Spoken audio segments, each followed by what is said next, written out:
আজকে আমি দেখাবো তোমাদের রেডিমেড চুড়িদারগুলো কি করে বানানো হয়।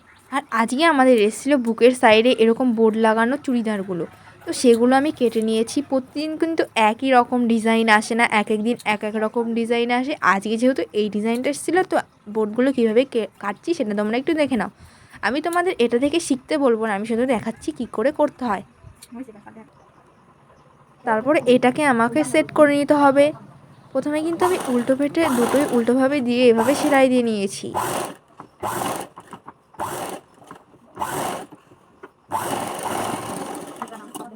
তারপরে আমাকে গলাটা কেটে নিতে হবে। তারপরে কিন্তু এই বোর্ডটা আমি উল্টে দিয়ে সোজা পেটে নিয়ে এইভাবে চাপ সেলাই দিয়ে নিয়েছি। আর আমার মতো অনেকেই আছে যারা পড়াশোনার পাশাপাশি কিন্তু এই সেলাইয়ের কাজটা করে, তাদের জন্য আমার কিন্তু অনেক ভালোবাসা রইল। তাছাড়া পড়াশোনার পাশাপাশি আর তোমরা কে কী কাজ করো সেটাও কিন্তু কমেন্টে জানিও।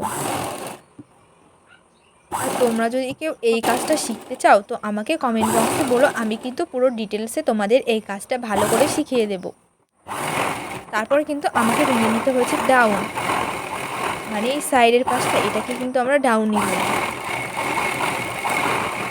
এভাবে কিন্তু আমি দুটো পাটেই ভেঙে নিয়েছি। তারপরে আমাকে বানাতে হবে পট্টি। আসলে চুড়িদারের ক্ষেত্রে কিন্তু এরকম ছোট ছোট কাপড় দিয়ে পট্টি বানাতে হয় না, বড় বড় কাপড় থাকে। কিন্তু আমি যেহেতু এখানে একটা বানিয়ে তোমাদের দেখাচ্ছি, তাই কিন্তু আমি গলার পোর্শনটা দিয়ে পট্টি বানিয়ে নিয়েছি। তারপরে পট্টিটা আমি জোড়া লাগিয়ে নিয়েছি, যেহেতু এইটুকু পট্টিতে হবে না। আর এটাতে কিন্তু সামনের পাটে পট্টি লাগাতে হয় না, পেছন পাটেই পট্টি লাগাতে হয়। আমি ভালো করে পট্টিটাকে লাগিয়ে নিয়েছি। তারপরে আমাকে জোড়া দিতে হবে কাতটাকে কিন্তু আমি জোড়া দিয়ে দিয়েছি।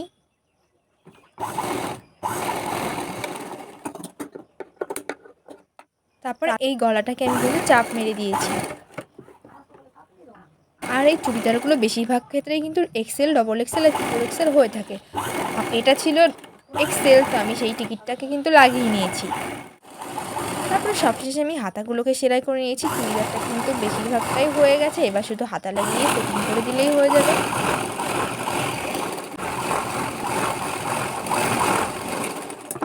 তারপরে তো আমি এটাকে সেটিং করে নিয়েছি, মানে সাইডে সেলাই করে দিয়েছি।